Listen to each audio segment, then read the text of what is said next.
Olá, boa noite. Boa noite a todos, pessoal que está entrando aí. Como é que vocês estão? Tudo em paz? Agradeço a presença de todo mundo. Amanda, Ana, Felipe. Estou vendo a Maia aí também. Amanda, boa noite. Como é que vocês estão aí? Tiago, nessa quarentena. Bem-vindo aí a todo mundo. A gente fez uma pesquisa no Telegram há uns dias atrás, umas semanas atrás, e o tema que mais despertou o interesse do pessoal, o pessoal manifestou que gostaria de ver numa live com um pouco mais de profundidade, foi exatamente o universo dos animais de poder. Então, eu decidi fazer essa live específica, voltada para a análise dos animais de poder, que é um assunto, um tema tão central dentro dos estudos xamânicos. Eu achei interessante a gente fazer essa live para contemplar especificamente o estudo dos animais de poder, do totemismo dentro da tradição xamânica, da cosmovisão ancestral. Se a gente pegar aí as principais, se não todas as literaturas do mundo xamânico, em algum momento a gente sempre vai passar por esse assunto, esse tema dos animais de poder. Mesmo quem nunca ouviu falar de xamanismo tem um interesse, tem uma curiosidade a respeito dos animais de poder, por descobrir qual é o totem animal que caminha com você, qual o seu animal guardião, qual o animal que caminha do seu lado e fornece as suas medicinas, as suas virtudes para a sua experiência terrena. Então hoje a gente vai debruçar um pouco sobre esse tema. E naturalmente no final, mais pro final da live, a gente abre para dúvidas, para perguntas, questionamentos a respeito desse tema, que é um tema que muito me agrada, e eu tenho certeza que para quem está começando a caminhar dentro do xamanismo, para quem já vive o xamanismo como uma filosofia de vida, é sempre interessante a gente abordar os animais de poder sobre um outro aspecto, um aspecto diferente, não só a partir da análise metafísica da coisa, mas olhando também do ponto de vista arquetípico, que nesse sentido as contribuições da psicologia analítica de Jung são fundamentais para a gente conseguir entender melhor esse universo e perceber como que ele nos influencia, como ele nos impacta e como os animais podem contribuir para a gente trilhar a nossa jornada de individuação, o nosso processo de inteireza, unificar as partes que nos compõem, equilibrar, harmonizar as porções do nosso inconsciente e a nossa consciência, aquilo que o Jung chamou de processo de individuação, que corresponde inclusive ao mito de despertar, de nascimento do xamã, como arquétipo do curador curado, aquele que precisou enfrentar os seus demônios, as suas sombras para poder se curar e a partir disso oferecer a possibilidade de que os seus pares, os seus irmãos também possam encontrar cura dentro de si mesmos. Bom, dito isso, eu acho interessante comentar, antes da gente falar como descobrir o animal de poder, quais são as ferramentas, os caminhos para a gente reconhecer a nossa força animal, eu acho importante, como tudo que eu tento compartilhar no xamanismo, fazer uma contextualização a partir do xamanismo como cosmovisão espiritual e a partir dos meus estudos daquelas outras linhas espiritualistas que eu tento trazer para a minha análise, para as minhas vivências dentro do caminho xamânico. Na minha concepção, aquilo que eu sempre comento nos nossos cursos, nas nossas cerimônias com as medicinas da floresta, o xamanismo é um caminho espiritual de autocura e autoconhecimento, trilhado em comunhão com a infinita sabedoria da natureza, inspirado pelos espíritos ancestrais, pelos espíritos da natureza e direcionado para um melhor viver, para um equilíbrio entre todas as partes que nos compõem, terra, água, fogo e ar, corpo, mente, emoção, espírito, ou seja, os nossos corpos básicos que compõem, que constituem a nossa personalidade, o nosso quaternário inferior na visão da teosofia. Então, para a gente conseguir acessar as camadas mais elevadas da consciência, a nossa tríade divina, os 3 princípios superiores da consciência, a gente precisa satisfatoriamente trilhar a nossa jornada terrena, a nossa experiência carnal, para a gente conseguir gradativamente receber essas afluências, essas emanações da consciência superior. Afinal de contas, nós somos seres espirituais experienciando uma vida terrena. E é uma grande dualidade, uma grande ilusão acreditar que para a gente chegar à supraconsciência cósmica mais uma vez, a gente precisa abdicar da experiência terrena, abdicar da experiência física. Isso é uma grande ilusão, é vibrar na mais profunda e inebriante dualidade. Nessa perspectiva, o xamanismo oferece para a gente a possibilidade de trilharmos o caminho de retorno. O retorno para a infinita essência do ser. E como que a gente faz isso? Experienciando da melhor maneira possível, com aquilo que a gente tem acesso na experiência terrena, experienciando essa vida tridimensional aqui na matéria, sem cair na ilusão, na ânsia de tentar se afastar da matéria como se a matéria fosse uma oposição ao espírito. Isso, no meu modo de ver, é um reducionismo muito grande. Não dá para a gente separar uma coisa da outra. Para a gente voltar para o uno e voltar para o grande vazio, a gente precisa reintegrar os opostos que são, na verdade, complementares e não antagônicos, né? Então, nesse sentido, o taoísmo, como uma expressão do xamanismo no Oriente, que é uma filosofia de alto grau de refinamento, mas vem do xamanismo como uma expressão espiritual muito simples, que é esse caminho que a gente trilha a partir da observação da natureza.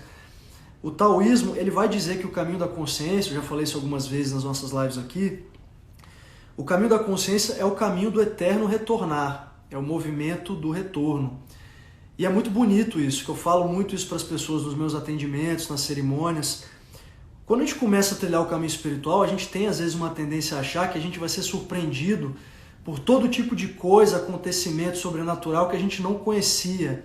Quando na verdade o caminho espiritual nos revela que nós somos o tempo todo surpreendidos no trilhar desse caminho por um sentimento constante de familiaridade, uma sensação de que a gente já esteve naquele lugar, aquela sensação ela é muito próxima de coisas que a gente já vivenciou antes, as fragrâncias, as pessoas, os reencontros que a gente tem no caminho, porque é isso, o caminho da consciência é o caminho de retorno àquilo que nós já somos em essência, para que a gente possa recordar passo a passo, pouco a pouco, com as pequenas gotas de consciência que vão penetrando na nossa mente inferior, recordar o que nós somos, de onde nós viemos e para onde todos nós estamos retornando, para além dos apegos, das superficialidades que a gente nutre na vida material. Quando a gente remove do ser humano tudo que não é humano, a gente tem Deus mais uma vez.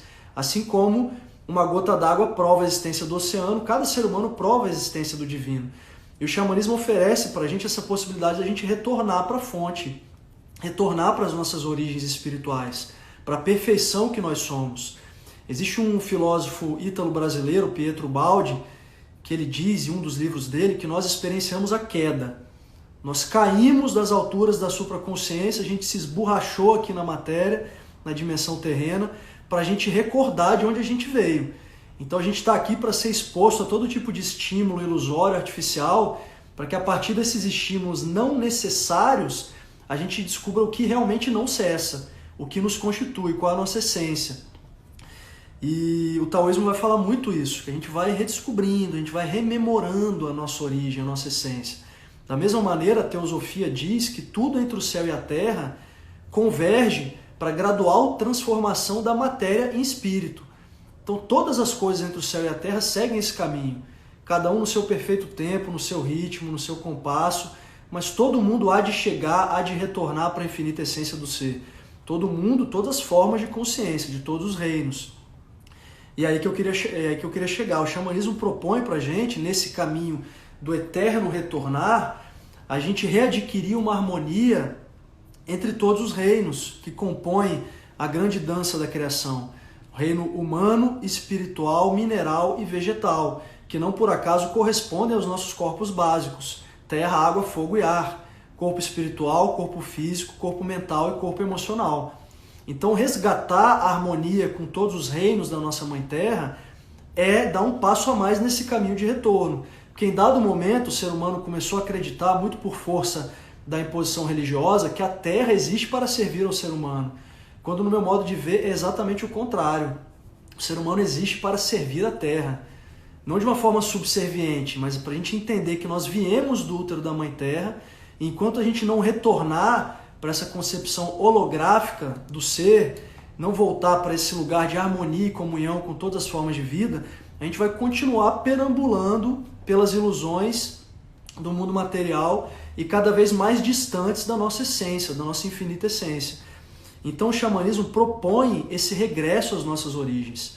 O xamanismo é a medicina da Terra, é esse conjunto de técnicas e ferramentas arcaicas que tem por objetivo ajudar o ser humano a voltar para o grande oceano da consciência, o puro e cristalino oceano da consciência, quando todas as gotinhas se reencontram no mesmo lugar.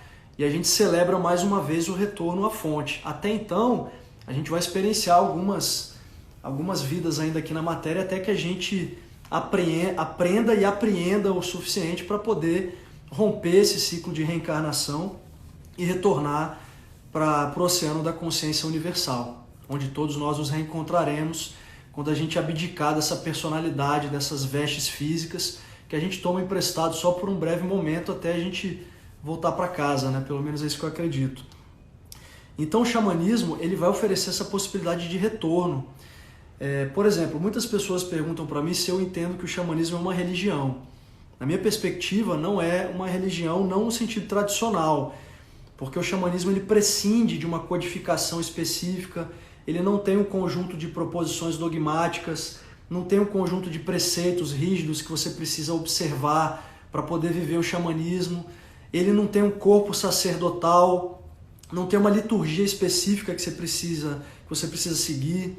O xamanismo ele é ritual, ele é ritualístico, mas ele não se encaixa nesse conceito tradicional da religião, no sentido da necessidade de observância a esse corpo dogmático para você conseguir ter uma revelação, uma clareza, uma experienciação satisfatória do divino. O xamanismo ele pode ser entendido como religião no sentido do religar, da reconexão, porque ele nos reconecta com a essência primordial do ser a partir da reconexão com a natureza, com o ser natural.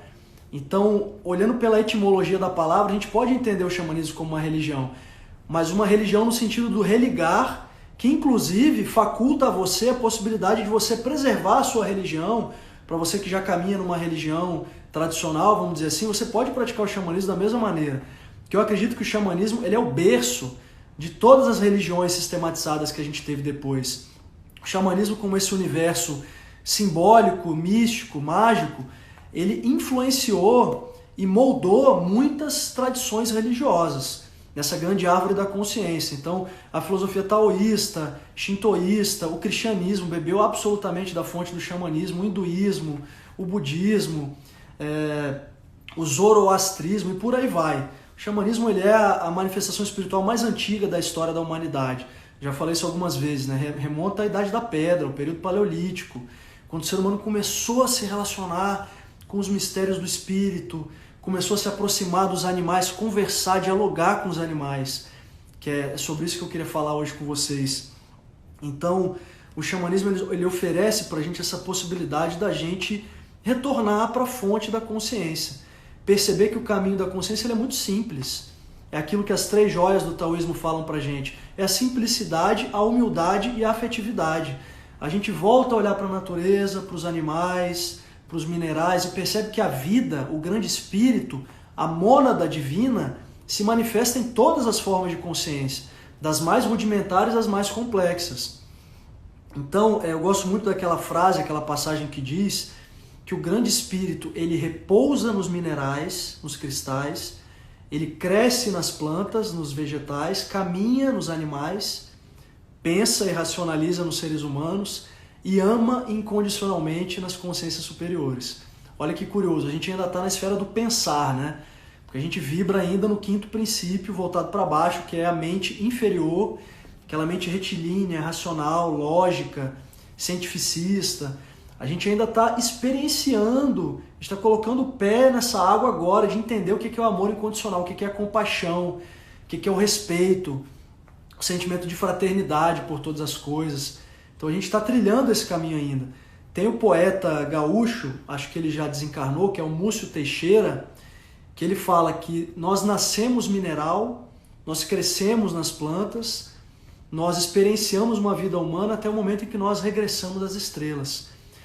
Para trazer essa concepção do xamanismo de que tudo é vida, sem exceção. E eu não estou falando de uma perspectiva panteísta, de que Deus é todas as coisas, mas no sentido do animismo, que é um conceito muito intrínseco ao estudo do xamanismo. O animismo na concepção de que a mônada divina, a supraconsciência, se manifesta em todas as coisas entre o céu e a terra. Os minerais são vida, são uma forma de consciência mais rudimentar sob um ponto de vista, mas muito mais sofisticada sob tantos outros pontos de vista, se a gente comparar com a consciência humana, vamos dizer assim. E os animais, obviamente, são formas de consciência, no meu modo de ver, altamente sofisticadas, porque eles já vêm sabendo aquilo que a gente passa, às vezes, uma vida ou várias vidas para tentar entender. Observa o seu cachorro, o seu gato, o animal que você tem dentro da sua casa, seu animal doméstico. Eles já aprendem aquilo que a gente passa uma vida inteira tentando aprender. Eles vibram amor incondicional naturalmente, eles vivem no estado de presença, eles não estão preocupados com o passado nem com o futuro, eles vivem imersos no agora. Eles se conectam com o milagre da vida a partir daquilo que eles estão fazendo naquele momento. Eles não nutrem o ressentimento, a culpa, a raiva, eles já vibram naturalmente no perdão e no amor incondicional. E por aí vai. E a gente, no entanto, a gente fica se debatendo contra essas pequenezas ainda na nossa vida humana, né? Então, o objetivo do xamanismo é a gente restabelecer a harmonia entre todas as formas, todas as manifestações da criação, inclusive entre todos os reinos, entre o céu e a terra. Mineral, vegetal, animal, espiritual, humano, né? Sair desse estado de conflito entre todas as coisas. A gente precisa retornar para esse estado de unidade, onde todos os pontos se encontram, né? O ponto de convergência. E é muito curioso a gente perceber que o xamanismo, ele propõe esse retorno, a gente encontrar a vida em todas as coisas, porque aí já entrando mais para os animais, né? Que é onde a gente quer chegar mais especificamente. Essa comunicação com os animais, a comunicação com o reino animal, é algo intrínseco à essência do ser humano, à essência divina do ser humano. Os povos nativos, os povos autóctones, anteriores aos movimentos colonizatórios, ou seja, as comunidades nativas, o berço do xamanismo, como caminho espiritual de conexão com a natureza, eles viviam, experienciavam essa conexão com os animais de uma forma muito natural, muito espontânea. E a gente foi perdendo isso ao longo do tempo. Olha que curioso, né? Na nossa evolução, na nossa caminhada evolutiva, a gente foi se distanciando da natureza. E é por isso hoje que a gente está penando tanto, porque o ser humano ele precisa retornar para o ser natural, se reconectar com o milagre da vida naquilo que é natural, abandonar um pouco o artificialismo da vida moderna. O próprio Mircea Eliade, antropólogo e historiador das religiões, que escreveu para mim o livro mais rico, mais precioso do xamanismo, que é o Xamanismo e as Técnicas Arcaicas do Êxtase. O Mircea Eliade, ele diz que o xamã, a figura do xamã, que é esse indivíduo que vive inspirado pelo espírito, viajante do invisível, o desbravador dos horizontes da consciência, o xamã, ele representa essa conexão com o milagre do ser. Ele não perde isso. Nós é quem perdemos por força do advento da modernidade, da vida moderna, da vida urbana. Quando a gente pratica o xamanismo, a gente se conecta com o objetivo supremo do xamã, que é viver o estado paradisíaco, é viver o milagre o tempo todo, que a gente acabou perdendo no alvorecer da modernidade. Porque no meu modo de ver, o alvorecer da modernidade, ele coincide com o crepúsculo, com a derrocada, com a queda da consciência. Então, em prol de um ideal evolucionista, revolucionário, cientificista, em prol da evolução tecnológica, a gente passou a confundir isso com progresso, não que não seja, mas a gente esqueceu do progresso do espírito. Então o xamanismo convida as pessoas a dar um passinho para trás. A gente pode encarar assim como um retrocesso, não no sentido pejorativo, mas a gente voltar para esse lugar primitivo em que a gente olhava para a natureza, olhava para as manifestações da vida, sem cair naquela postura vitimista de eu estou sendo punido por uma divindade suprema, por uma consciência punitiva. Muito pelo contrário, o xamanismo faz com que a gente veja que Deus, a divindade, o tal, o grande mistério, o Parabrahman, está em todas as coisas ao mesmo tempo, para além dessa percepção muito rasteira que a gente adquiriu, principalmente por conta de algumas religiões, de que Deus é um ser inalcançável, distante. Deus vive na natureza, Deus pulsa em todas as formas de consciência. Então o xamanismo convida a gente a viver esse milagre de novo, na prática, experienciar esse divino a partir de um contato direto. O xamanismo ele tira da gente essa necessidade de tantos intermediários para que a gente consiga experienciar e sentir o divino mais uma vez. A gente volta a experienciar o divino no dia a dia, diretamente na fonte, nas nossas dores e nos nossos prazeres. Porque uma coisa não tem nenhuma diferença da outra, né? Quando a gente volta a caminhar no milagre da consciência, a gente não faz mais distinção entre o que é positivo e negativo, entre o que é dor e o que é prazer. Tudo é aprendizado, tudo é experiência para a gente voltar para a fonte suprema da consciência, né? Para a gente mergulhar de novo a nossa consciência individual na consciência universal, na consciência crística. Então o xamã, ele representa esse resgate do milagre que nos assiste, que está em volta da gente. A gente não foi expulso do paraíso. Esse é o paraíso que a gente tem à disposição para voltar para a fonte da consciência. E o xamã, ele é a lembrança disso. A gente olha para a figura exótica, excêntrica de um xamã, a gente está vendo um indivíduo que ele não se distanciou do espírito. Ele é essa figura ambígua, porque ele está ao mesmo tempo na matéria, precisamos estar aqui, mas ele está ao mesmo tempo no mundo espiritual. Ele enxerga as coisas além da obviedade, além das aparências. A mente dele não é só essa mente retilínea, matemática. Ele cultiva a mente espiral, que consegue rodopiar, contornar situações e trazer outras respostas de camadas mais etéreas, mais sublimes, mais elevadas. Para a gente sair dessa lógica de olhar para a situação e ficar batendo a cabeça naquela situação sem enxergar uma solução. A solução está em tantos lugares ao mesmo tempo, a gente só precisa romper um pouco essa lógica muito limitada que a gente começou a cultivar na nossa vida, perfeito? Em todas as nossas atitudes, pensamentos, palavras, porque não tem nenhuma diferença no universo vibracional, né?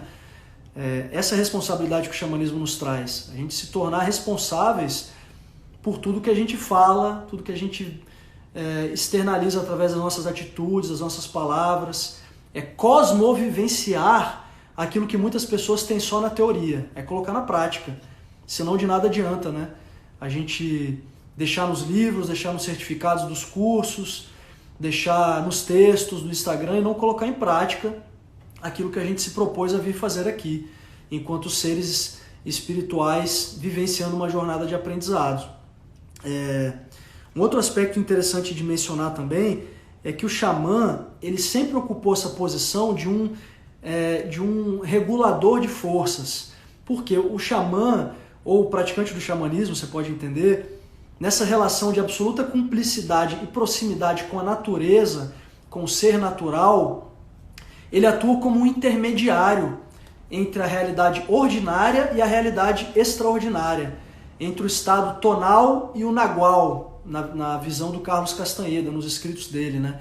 Então o xamã, como ele vive nos dois mundos ao mesmo tempo, ele aprende a lidar com as adversidades da vida, com as intempéries da experiência terrena, com os fenômenos do mundo espiritual, de uma maneira muito mais espontânea.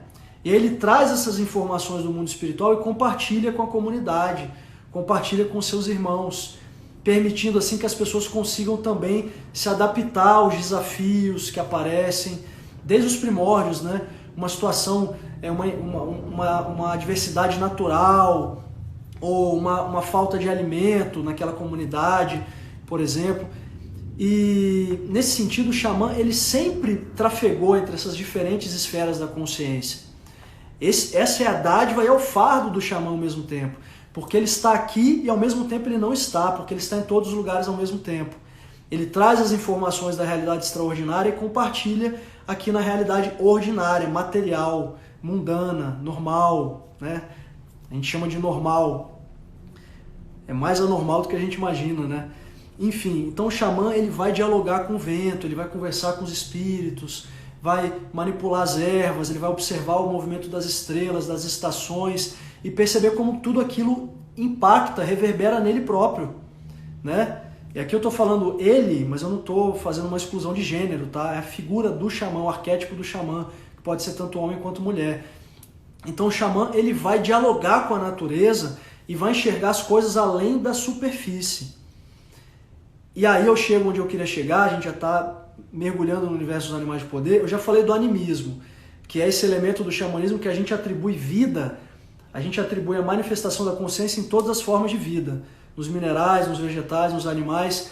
E tem essa outra figura muito central no estudo xamânico, que é o totemismo. O totemismo é a gente atribuir um significado, atribuir uma autonomia energética para algum objeto, para algum elemento natural ou artificial.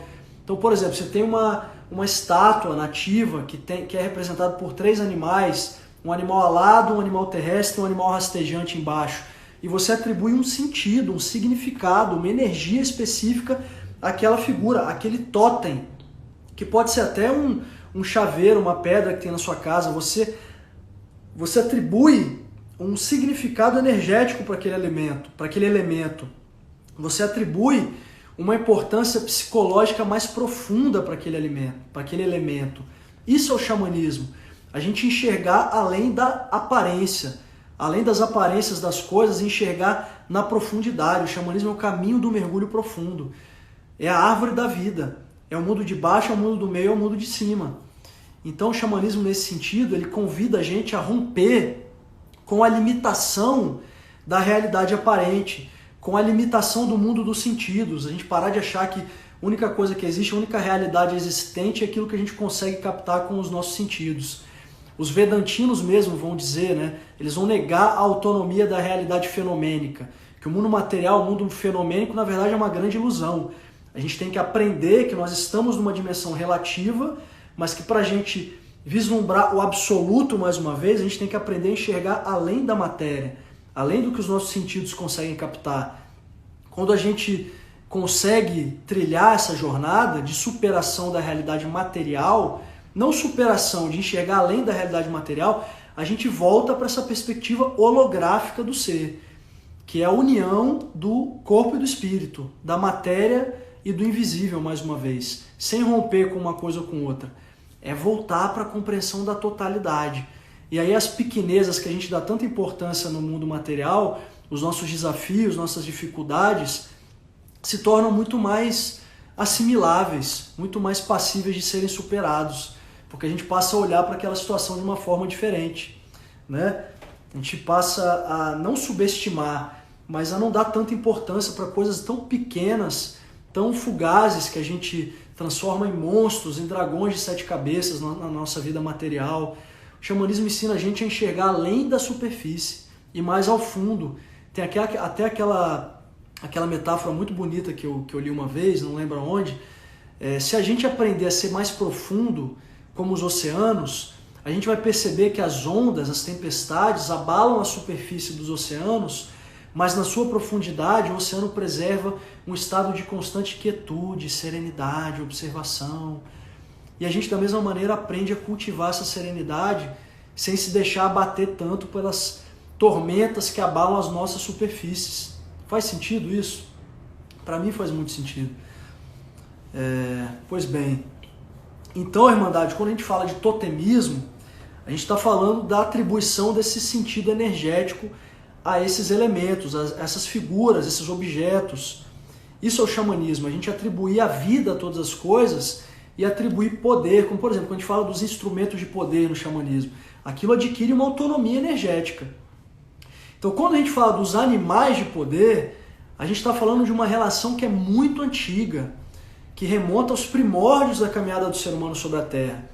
A ideia dos animais de poder está ligado ao início da caminhada do ser humano sobre o nosso planeta, sobre Gaia, sobre a Mãe Terra, sobre Pachamama. Essa relação vem de muito antes. E não é só a relação que você tem com o seu gato, com o seu cachorro. Desde os primórdios, o ser humano nutria uma comunicação direta com os animais. E essa comunicação com o animal fazia com que ele conseguisse estabelecer uma comunicação direta com o mundo dos espíritos. Então a relação com o animal é uma relação intermediária, porque através dessa relação a gente consegue ascender para a comunicação com a dimensão espiritual. Vocês compreendem o que eu estou dizendo? Vai muito além da relação ser humano e animal aqui nessa esfera terrena. Os animais, como eles precedem os seres humanos, eles já viram, já testemunharam muito além do que a gente já testemunhou, eles trazem informações muito mais antigas, de muito além. E a partir dessa conexão com as forças, com as energias, as qualidades primordiais dos animais totens, a gente consegue adquirir uma compreensão mais profunda sobre a nossa psique profunda, sobre aquilo que nós somos, sobre o mundo espiritual.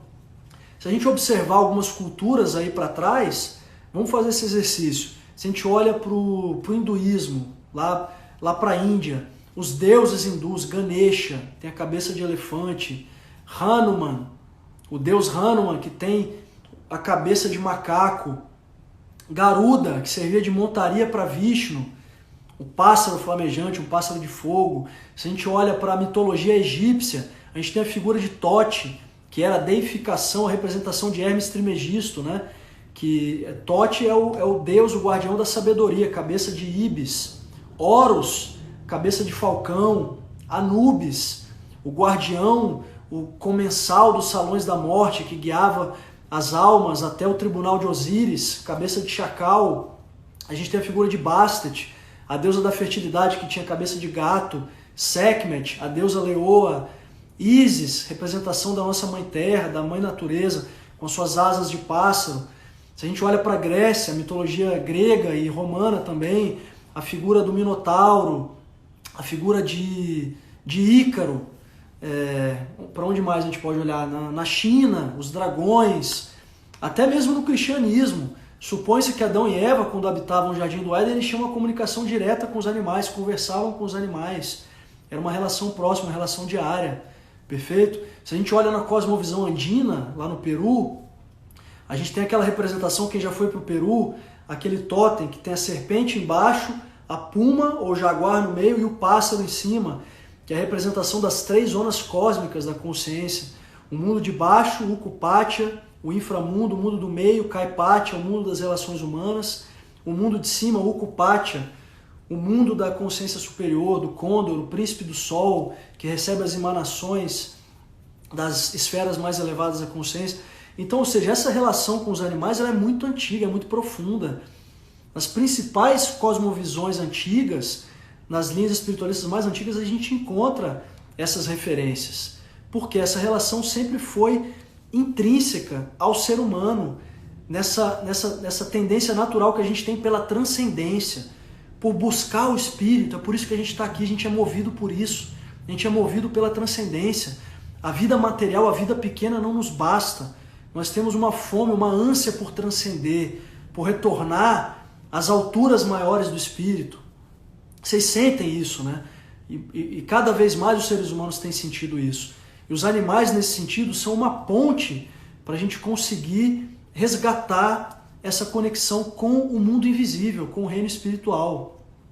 Faz sentido, Irmandade? Deixa eu só pegar o meu rapé aqui. Faz sentido ou é muita viagem isso que eu estou falando? Então, o totemismo é essa capacidade que a gente tem de atribuir uma força a determinado objeto, a determinado elemento, para a gente resgatar as nossas origens, a nossa essência.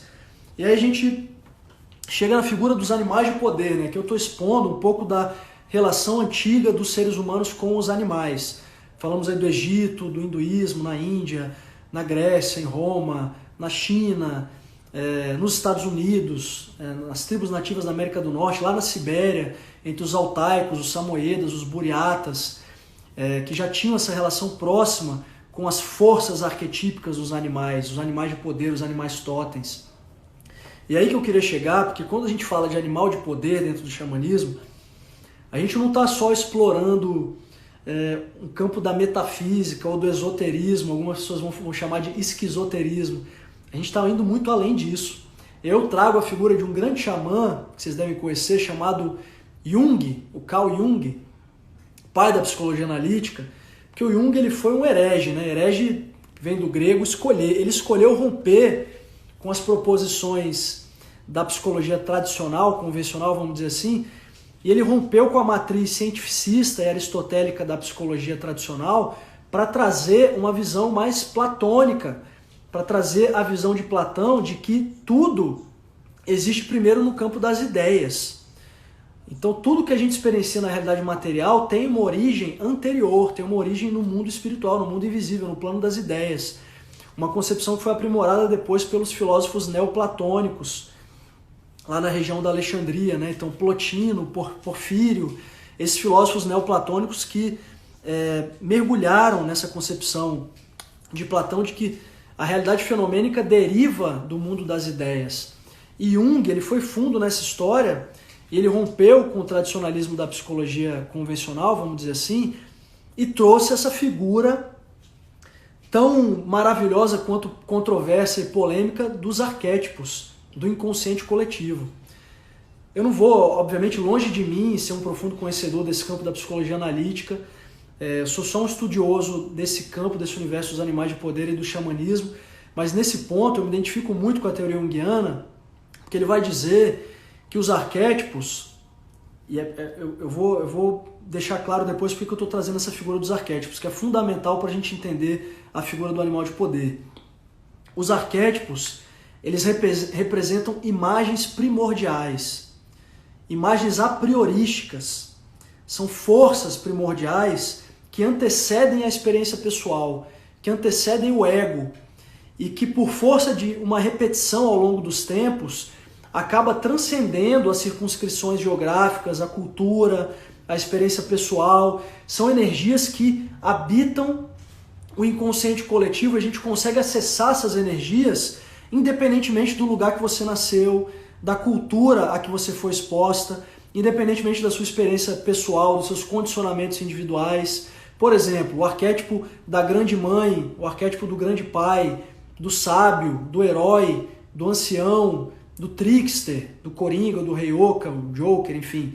São imagens primordiais que estão além da nossa experiência humana, da nossa experiência pessoal. São energias, são representações que se repetem ao longo do tempo. A gente consegue acessar essas energias em qualquer lugar, em qualquer contexto. Então, além da experiência pessoal, é complementar a nossa manifestação egóica. Porque Jung identificou que além da nossa mente inconsciente pessoal, existe o inconsciente coletivo, que é uma camada mais profunda da consciência, que está além da nossa experiência pessoal. Então, o inconsciente coletivo ele acaba respondendo e explicando vários dos nossos padrões, porque a gente está acessando energias, questões que são a priorísticas, que são anteriores. Faz sentido? É isso que Jung dizia, que a gente é condicionado, boa parte, por essas experiências pretéritas, anteriores à formação do nosso ego. Então, para Jung, o processo de individuação é a gente alcançar a harmonia das nossas porções inconscientes com as nossas porções conscientes. Esse é o processo da individuação. A gente complementa o ego com os materiais da nossa psique profunda, os materiais que emergem do inconsciente coletivo. Faz sentido, Irmandade? E aí, dessa maneira, ele identificou que, por exemplo, os animais de poder representam arquétipos, forças arquetípicas. Perfeito? Por quê? Porque são imagens primordiais, são forças da natureza que perpassam a experiência humana. Então, por exemplo, quando a gente se conecta com a figura do cavalo, do tigre, do leão, da serpente, do côndor, a gente não está se conectando com aquele tigre, aquele côndor, aquela serpente. A gente está se conectando com uma mente grupal, com uma energia que é anterior, uma energia que é primordial. Da mesma maneira como o mantra, por exemplo, que é uma chave energética, que a partir do momento em que o mantra ele é repetido milhares e milhares de vezes por milhares e milhares de anos, ele adquire uma força autônoma no inconsciente coletivo. E quando você repete um mantra, você está trazendo aquela energia, canalizando e materializando ela naquele momento, de maneira que você consegue, inclusive, criar e condicionar a realidade a partir daquela vibração que você evoca. O animal de poder, da mesma maneira, quando você evoca a força de um animal, você evoca uma energia a priorística que habita o inconsciente coletivo, essa grande pensamentosfera e além dela, e você traz, materializa, manifesta aquela energia para aquela situação em específico.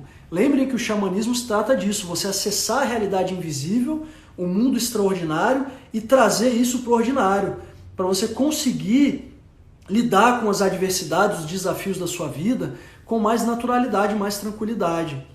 Porque a gente sempre, nós devemos acessar essa realidade extraordinária, o mundo espiritual, para a gente conseguir lidar com a nossa vida terrena de uma maneira mais harmônica, mais serena, mais fluida. Adquirir essa fluidez, fluir como tal, que contorna as pedras sem ficar hiperdimensionando as pedras, os obstáculos. Nesse sentido, os animais de poder são qualidades energéticas, são medicinas que oferecem para a gente a oportunidade da gente resgatar dons, virtudes que estavam adormecidos na nossa psique profunda. Para Jung, os animais de poder representam impulsos instintivos, partes da nossa psique residual que a gente precisa resgatar, aflorar, para a gente poder cumprir o nosso processo de individuação aqui na Terra. Quando a gente integra o inconsciente com o consciente, a psique profunda com a psique superficial, vamos dizer assim, a gente consegue cumprir o nosso propósito, o nosso objetivo de vida com muito mais naturalidade, porque a gente uniu todas as pecinhas desse grande quebra-cabeça que nos compõe. Faz sentido, família? Então, olha a beleza. O xamanismo é muito poético, né? Por isso que eu amo tanto esse caminho. A partir dos animais, da figura dos animais, a gente resgata dons, virtudes, potencialidades que estão adormecidos nas partes mais profundas do nosso ser. E aí, para quem achava que eu ia só pelo lado metafísico, esotérico da coisa, já trouxe a visão de Jung aí, né? Só que ainda tem gente que questiona o Jung, porque o Jung viajava muito, então eu vou trazer um outro exemplo. A ciência já identificou que quando a gente se conecta com determinados arquétipos, como por exemplo com os animais de poder, o nosso cérebro reage produzindo neurotransmissores, a gente tem uma liberação de hormônios no cérebro. Então, por exemplo, quando a gente se conecta com determinada energia animal, o nosso cérebro libera dopamina, endorfina, ocitocina, serotonina, histamina e por aí vai. Olha a beleza disso. A gente consegue alterar a nossa composição neuroquímica a partir do momento que a gente se conecta com alguma energia. E alguém ainda tem dúvida de que a nossa mente cria e condiciona qualquer realidade? Aquilo que a teosofia chamava de kriya prakti, a capacidade que a gente tem de interferir no mundo manifesto, na realidade fenomênica, a partir dos nossos pensamentos, a partir da nossa vibração mental. Quando a gente percebe o infinito poder que a nossa mente tem de criar, condicionar, transmutar, destruir qualquer realidade.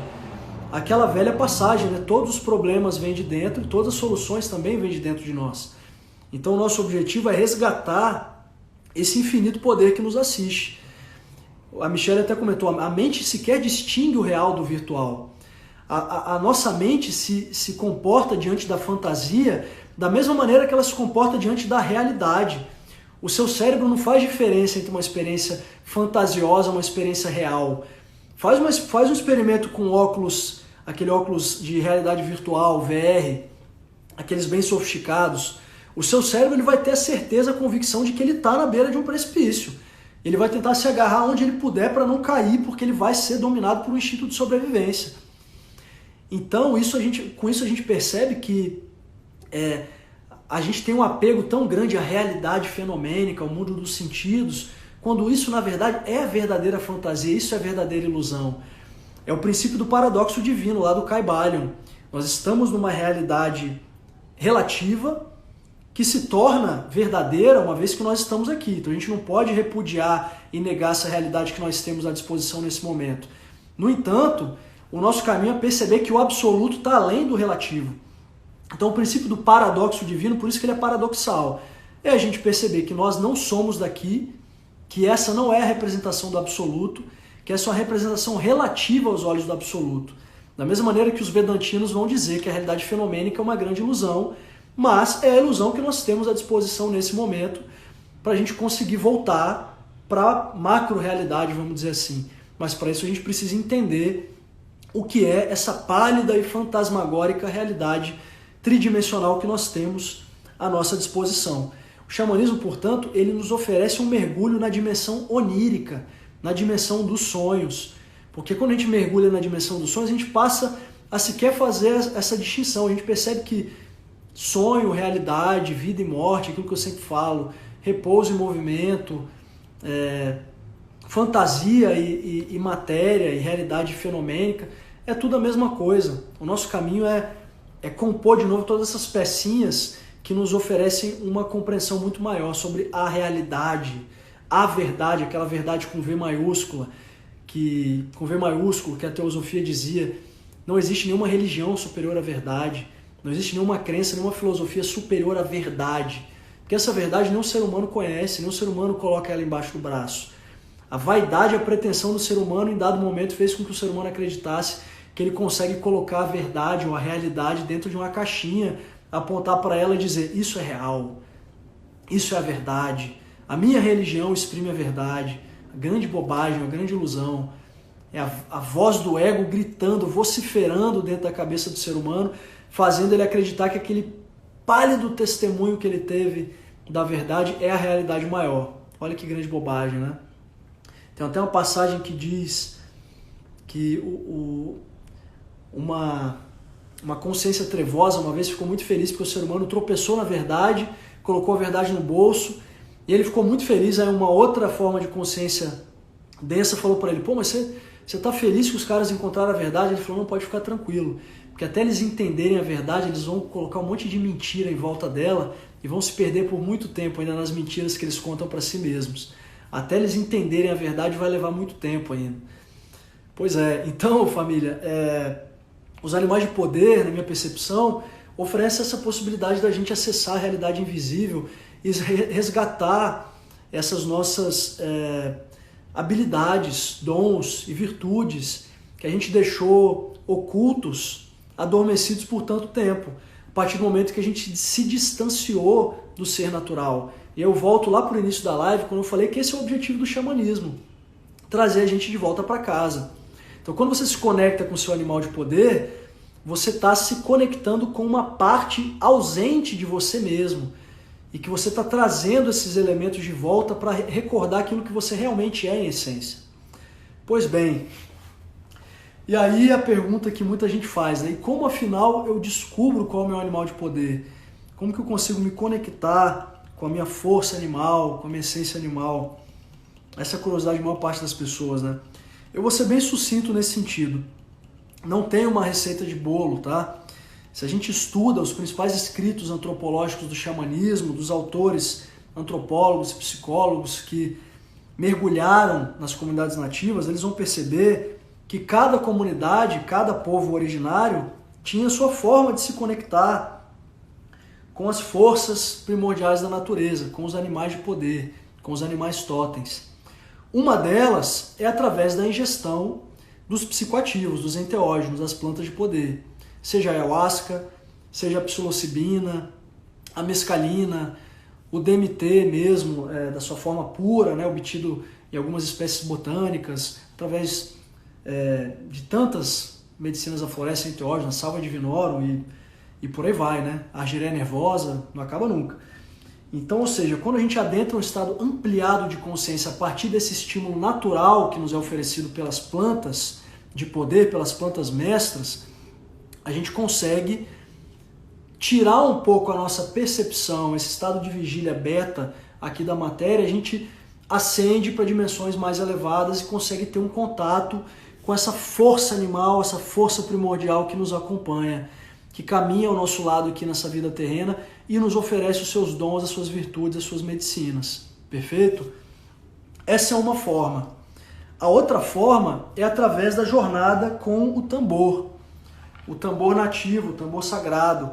As tribos nativas lá da Sibéria, da América do Norte, utilizam o tambor como cavalo, como um veículo de ampliação da consciência que permite a gente ter um contato com a realidade extraordinária.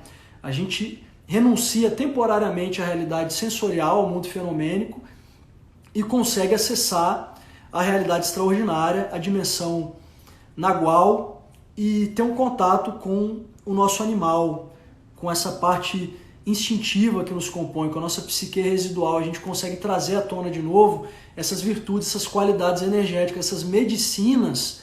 Medicina vem do latim medere, que é curar, tudo aquilo que cura. Então a medicina não é uma exclusividade da medicina científica convencional, tá? Que fique bem claro. Então a medicina dos animais de poder é uma forma da gente conseguir se reconectar com a nossa essência mais primordial, com a infinita essência do nosso ser. Outras formas, através da dança, danças que induzem ao êxtase, técnicas respiratórias, que mais? Cantos, sonhos, visões oníricas. Então, ou seja, são várias ferramentas, vários mecanismos que nos oferecem essa possibilidade de se conectar com o nosso animal de poder. Arro? O Marcos perguntou, foi o que eu acabei de dizer, hermano. Não existe uma forma mais indicada, existem diversas formas. A ingestão de plantas de poder, de substâncias psicoativas, como a ayahuasca, o toque do tambor, uma medição guiada com o tambor sagrado, técnicas de respiração como a respiração holotrópica, sonhos, visões reiteradas. Atrás de tudo isso, o principal é a sua intenção para que esse encontro se manifeste, perfeito? É o principal ponto, é você colocar a sua intenção para o Grande Espírito, mandar esse sinal de fumaça, para que a sua essência animal, o seu animal de poder, se manifeste na sua vida. E isso vai se dar através de sonhos que vão se repetindo, você começar a ver aquele animal na rua, na banca de jornal, na televisão, no documentário. Eu acredito que nós temos, primordialmente, um animal que nos acompanha na nossa vida. Mas nada impede que nós possamos nos conectar com tantos outros animais, porque afinal de contas nós temos vários desafios, várias imperfeições, várias lacunas na nossa consciência individual, e cada animal vai trazer uma possibilidade dessa complementariedade. Então a gente vai preenchendo esses buraquinhos a partir da medicina, da qualidade energética de cada animal. Então eu acredito que você tem um animal guardião que caminha do seu lado, que representa inclusive um traço distintivo da sua personalidade, que as pessoas identificam essa força em você, mas você pode a qualquer tempo evocar a energia de tantos outros animais, a partir do desafio que você está passando na sua vida, a partir da situação que você está atravessando na sua jornada terrena. A qualquer tempo você pode se comunicar com a energia desses animais. Por exemplo, os autores mais famosos aí do xamanismo, Michael Harner, autor do livro Caminho do Xamã, ele vai dizer que quando você está doente é porque você está desanimado, ou seja, você está ausente, carente da sua porção animal. Então você precisa resgatar a sua essência animal para voltar a se manifestar de uma maneira plena na vida material. Olha que bonito isso. O Alix de Montal, que é um outro autor, tem um livro maravilhoso sobre o xamanismo, que o título é O Xamanismo, ele se refere à figura do xamã como essa figura zoomorfizada. Porque se a gente pega as principais representações dos xamãs lá na antiguidade, na Idade da Pedra, a gente identifica que o xamã ele tinha parte do corpo dele animal, uma outra parte do corpo dele humano, com a cabeça de um lobo, um rabo de elefante, patas de urso, que nem aquela figura da caverna de 3 irmãos, que foi encontrada, uma pintura rupestre, uma caverna, se não me engano, lá na França, no sul da França, e era a representação de um xamã, porque ele tinha metade do corpo animal, metade do corpo ser humano, porque o xamã ele é essa figura ambígua, ele é parte animal, parte humano, parte espírito, e o xamã ele nutre, cultiva essa relação dele com o animal a todo momento, ele não perde isso, e por isso que ele tem uma relação tão próxima com a dimensão espiritual, com o mundo dos espíritos, porque ele cultiva essa relação com o animal de poder dele. Então o nosso animal de poder, a nossa essência animal, eles gostam que nós cultivemos essa relação. Então, uma vez que você descobre o seu animal de poder, nutra, cultive essa relação. Nas suas meditações, visualize o seu animal, se movimente como o seu animal. Eu não sei quem já teve a oportunidade aí numa cerimônia de ayahuasca de ver uma pessoa incorporando a sua essência animal. Isso é muito bonito, isso é muito lindo. Você vê uma pessoa reproduzindo os movimentos de determinado animal e não tem ceticismo que consiga se opor àquela manifestação, porque você vê a pessoa dando movimento a uma forma animal que a pessoa não ensaiou aquilo. Aquela naturalidade, aquela espontaneidade, ela não viu em lugar nenhum, porque realmente ela viveu um momento de integração com a sua força animal, com a sua força primitiva. Isso é muito incrível. Mesmo para quem já caminha mais tempo no xamanismo, Quando você testemunha uma situação dessa, com uma outra pessoa, ou principalmente com você mesmo, qualquer resquício de dúvida e de ceticismo vai embora.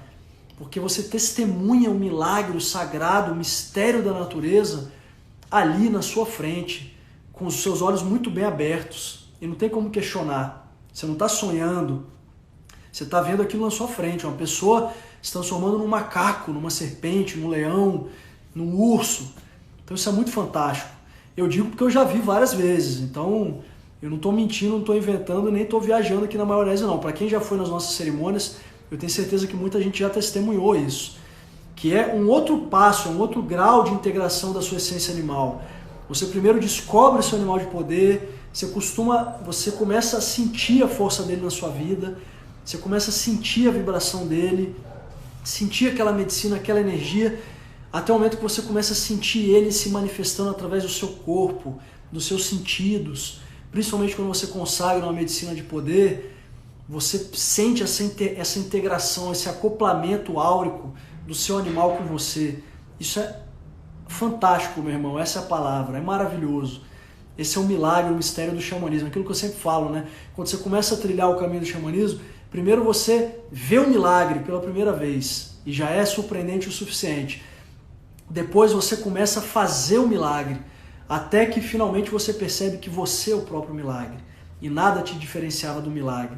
E que, portanto, através dessas medicinas, dessa sabedoria antiga, você tem a capacidade de criar, condicionar, transmutar qualquer situação na sua vida. Porque você guarda na palma da sua mão esse infinito poder de acessar todos os poderes, todos os dons que já foram acessados pela humanidade. Porque aquilo que um ser humano consegue alcançar, toda a humanidade alcança simultaneamente. A gente só precisa recordar, resgatar esse infinito poder que nos assiste. Essa é a proposta do xamanismo.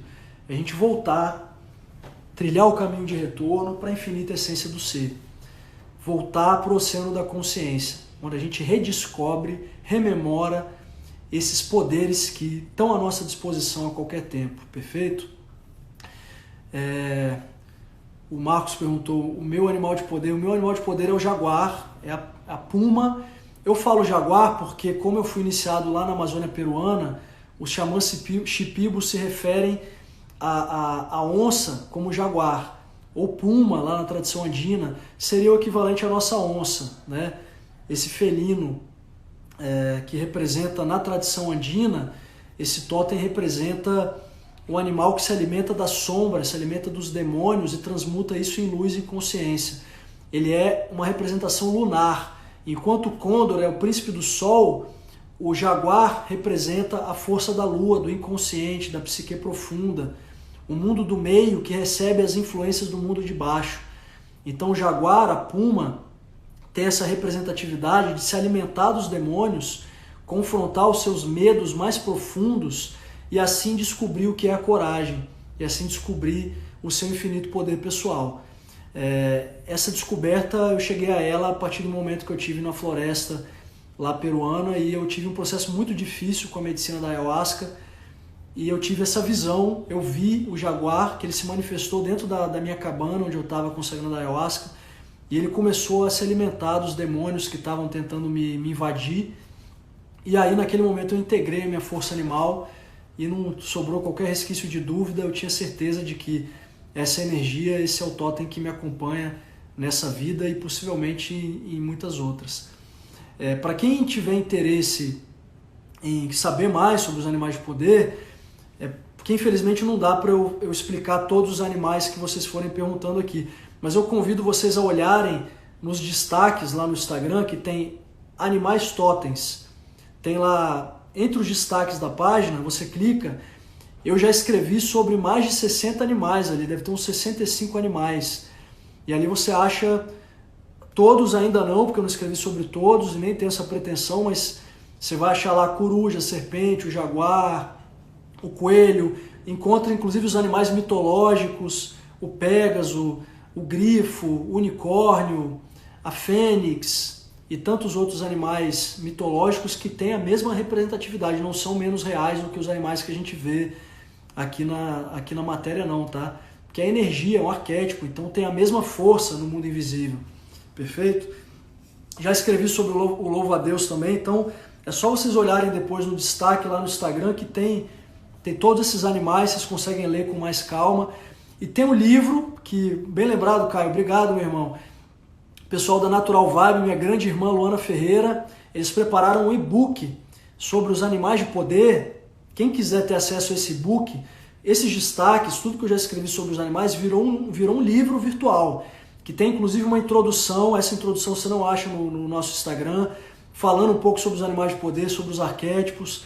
É só você entrar na nossa página do Telegram, que está nos destaques também, para quem ainda não está no nosso canal do Telegram, e lá você tem o e-book sobre os animais de poder, que você consegue baixar, e aí você pode consultar os animais a qualquer tempo. Tem essa introdução que eu escrevi especificamente para esse e-book, que foi feito numa parceria nossa com os nossos irmãos do Natural Vibe.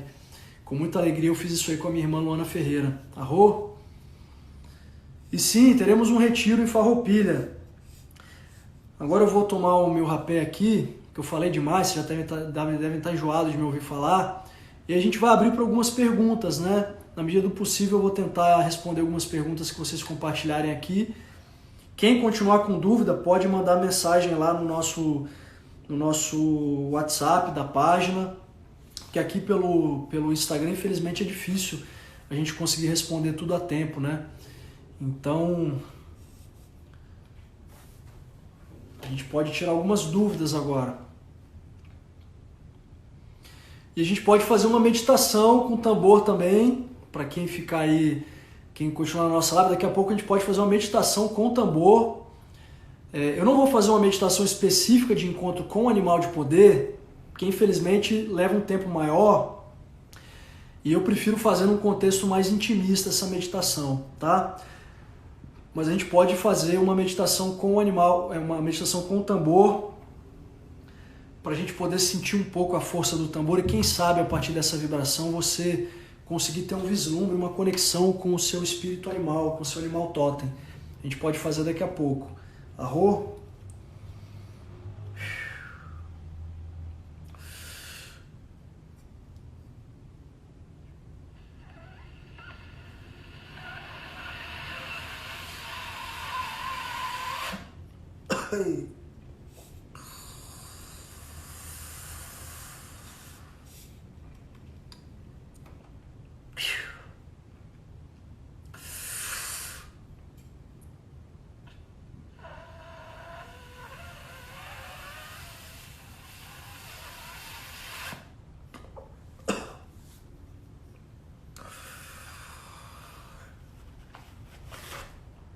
Então, família, antes da gente tirar algumas dúvidas e fazer a meditação do tambor, só sintetizando um pouco daquilo que eu falei desde o início da nossa live. Viver o xamanismo vai muito além de você simplesmente pegar um tambor e começar a tocar, balançar uma maracá. Viver o xamanismo é adquirir uma nova postura diante da vida. Perceber que o grande espírito habita todas as formas de consciência, das mais rudimentares às mais complexas. E o nosso caminho enquanto seres humanos é abandonar esse estado de conflito entre os reinos e recuperar a harmonia entre todas as manifestações da criação. Todos nós viemos do mesmo lugar e todos nós retornaremos para o mesmo lugar. A mônada divina, a centelha da criação, da supraconsciência, pulsa, vibra e se manifesta em todas as formas de vida entre o céu e a terra. Portanto, a gente precisa readquirir esse estado de comunhão, de fraternidade, de integração entre todas as formas de vida. Porque é isso que nos compõe, assim que a gente volta para o nosso centro, para o ponto onde todas as linhas convergem, independentemente da sua religião. As religiões, cada qual com seu sistema de crenças, com seu conjunto de dogmas, na sua essência, se você para meditar um pouco sobre elas, você percebe que todas elas falam da mesma coisa. É aquilo que está escrito lá no Bhagavad Gita, no diálogo de Krishna com Arjuna, que ele diz, para além das filosofias, para além de todo esse hermetismo, das vagas palavras dos seres humanos, existe um único portal para a compreensão do divino, que é o amor. Por mais, para algumas pessoas, piegas que isso soe, mas o amor, ele é o tecido conectivo de todo o universo. Quando você aprende a cultivar o profundo amor, respeito, a profunda estima por você mesmo e por todas as formas de vida, você resgata a supraconsciência, você mergulha de novo no oceano da consciência universal. Eu sempre repito isso porque eu acho muito importante, esse é o fundamento primeiro do meu trabalho terapêutico. Autoconhecimento vai muito além dessa busca mental e você falar todo dia para você mesmo, eu estou na busca do autoconhecimento. Pois então viva isso, porque o xamanismo convida você a viver o autoconhecimento na prática, a você mergulhar profundamente dentro de você, resgatar essas porções do seu inconsciente, trazer isso à tona, contemplar suas sombras, os seus dragões, acolhê-los, compreender o que o seu ego tenta te dizer enquanto você caminha sobre essa terra, e a partir dessa compreensão profunda sobre você mesmo, você adquire uma compreensão muito mais profunda sobre o outro. E a gente passa a se relacionar de uma forma muito mais harmoniosa com as outras pessoas. Por quê? Porque a partir do conhecimento profundo sobre você mesmo, você aprofunda o que é a ideia do outro, até perceber que o outro não existe. O outro é um espelho. O outro é uma representação de você mesmo em uma outra circunstância, num outro desafio, num outro ponto de evolução kármica. E a gente relativiza as nossas dores, os nossos incômodos que a gente tem em relação às outras pessoas e percebe que todo mundo está aqui para evoluir, todo mundo está aqui para recuperar essa compreensão do que é o amor universal. Perfeito? A gente está gradualmente trilhando o caminho do Homo sapiens, do homem pensante, em direção ao Homo luminus. O Homo luminus seria o homem, o ser humano, que ele rompe um pouco aquela lógica do penso, logo existo, ele passa a vibrar no amo incondicionalmente e logo existo. Então, sinto dizer, todos são você. Porque nós desconhecemos o que nós éramos em outras vidas. Eu não vou nem entrar muito nessa história kármica, mas quem vai dizer o que você foi, o que você fez em outras vidas, a ponto de você julgar o outro e dizer que o outro é uma figura repugnante, uma figura repulsiva? Certamente, muito daquilo que a gente repudia no outro é aquilo que a gente já viveu em outras vidas. A gente vem aprender a lidar com essas diferenças para a gente voltar para o oceano da unicidade, da completude, perfeito? Deixa eu até fixar aqui. Eu esqueci de... mas já está no... Só para quem for assistir a live depois, saber do que a gente estava falando aqui, né? Eu vou fixar aqui. Alguém perguntou do Telegram, o link está na bio. Clica naquele link da nossa bio e lá você tem o link direto para o nosso canal do Telegram. Perfeito? Eu estou na força do rapé aqui, tá difícil eu conseguir fixar esse comentário que eu estou tentando conseguir. Perfeito? Essa live vai ficar gravada, eu vou tentar colocar ela no IGTV.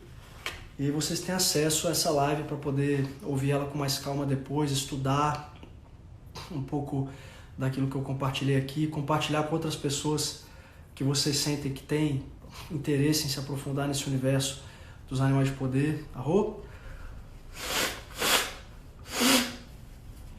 Então, agora a gente vai fazer, para encerrar, uma meditação com o tambor.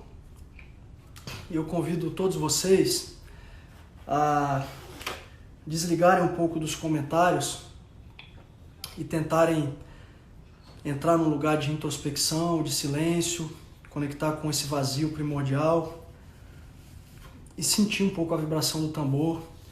E quem sabe a partir dessa vibração você consiga entrar num estado ampliado de consciência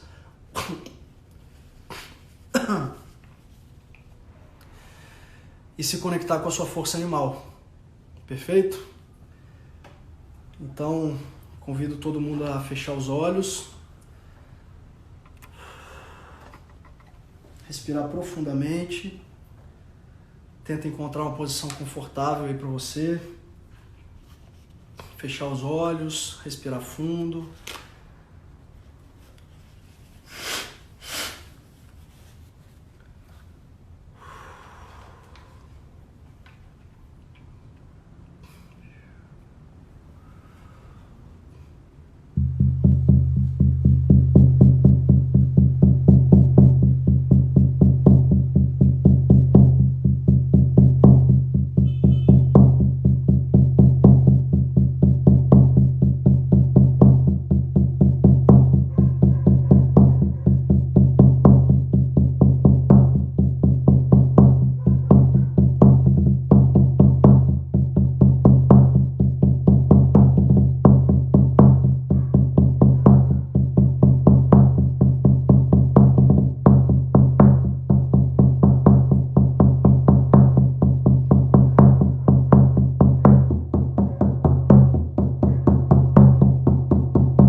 Arro!